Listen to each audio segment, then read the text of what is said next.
Assalamualaikum warahmatullahi wabarakatuh. Perkenalkan, saya Pela Latenia dari Prodi D3 Keperawatan Stikes Mita Adiguna Palembang. Di sini saya akan menjelaskan tentang penyakit kelainan genetik. Kelainan genetik adalah suatu kondisi di mana terjadi perubahan sifat dan komponen di dalam gen sehingga menimbulkan penyakit. Kondisi ini dapat disebabkan oleh mutasi baru pada DNA atau kelainan pada gen yang diwarisi orang tua. Kelainan genetik dapat menimbulkan beragam kondisi, mulai dari cacat atau kelainan fisik dan mental, sehingga penyakit tertentu seperti kanker. Meskipun begitu, tidak semua penyakit kanker disebabkan oleh kelainan genetik. Sebagian juga dapat terjadi karena faktor lingkungan dan gaya hidup yang tidak baik. Berikut ini adalah beberapa kelainan genetik yang cukup sering terjadi di tengah masyarakat, yaitu 1. Buta warna. Salah satu kelainan genetik yang mungkin tidak asing lagi adalah buta warna. Normalnya, mata manusia memiliki 3 jenis sel kerucut yang bereaksi terhadap panjang gelombang cahaya berbeda-beda. Untuk dapat melihat warna dengan baik, maka pigmen dari ketiga jenis sel kerucut tersebut harus dapat bekerja dengan baik. Jika tidak, maka akan terjadi buta warna.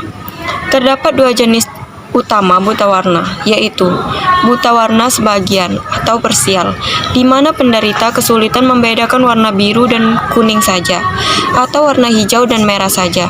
Buta warna total atau akromatopsia.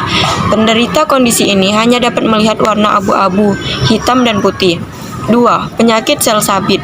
Kelainan genetik ini disebabkan oleh adanya kesalahan gen yang kemudian mempengaruhi perkembangan sel darah merah. Sel darah merah penderita penyakit ini memiliki bentuk yang tidak wajar, sehingga menyebabkan sel darah tersebut tidak dapat hidup lama seperti sel darah sehat pada umumnya. Penyakit sel sabit dapat menimbulkan masalah karena memungkinkan sel darah tersebut terjebak di dalam pembuluh darah. Anak dengan kondisi ini sejak lahir dapat mengalami anemia, rentan terhadap infeksi, dan sakit di beberapa bagian tubuh. Meski begitu, ada juga penderita yang bisa hidup normal.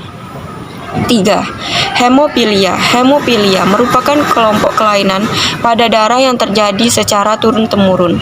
Kelainan genetik ini terjadi karena adanya kesalahan pada salah satu gen pada kromosom X yang menentukan bagaimana tubuh membuat faktor pembentukan darah. Kondisi ini menyebabkan darah tidak dapat membeku secara normal, sehingga ketika penderitanya mengalami cedera atau luka, dan perdarahan yang terjadi akan lebih lama. 4. Sindrom Klinefelter. Kelainan genetik yang hanya terjadi pada laki-laki. Penderita sindrom Klinefelter memiliki gejala berupa bentuk penis dan testis yang kecil. Rambut hanya tumbuh sedikit di tubuh, memiliki payudara yang besar, badan tinggi, dan berbentuk kurang proporsional. Ciri khas lain pada kelainan genetik ini adalah kurangnya hormon testosteron dan infertilitas. 5. Sindrom Down atau Down syndrome. Sindrom Down terjadi karena adanya materi genetik yang berlebih pada anak, sehingga menyebabkan keterlambatan perkembangan anak secara fisik dan mental.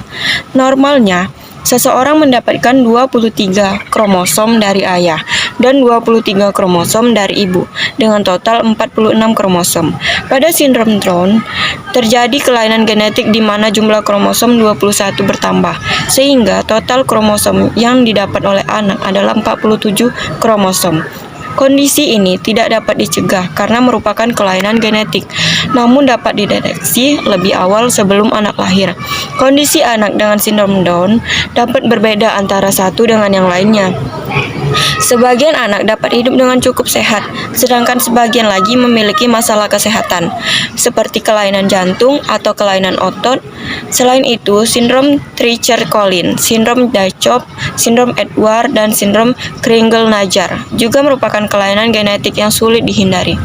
Sebagian besar kondisi medis yang disebabkan oleh kelainan genetik tidak dapat dicegah, namun ada yang bisa terdeteksi sejak di dalam kandungan melalui pemeriksaan kromosom, sehingga orang tua dapat mengantisipasi perawatan medis yang tepat untuk meningkatkan kualitas hidup anak tersebut setelah lahir.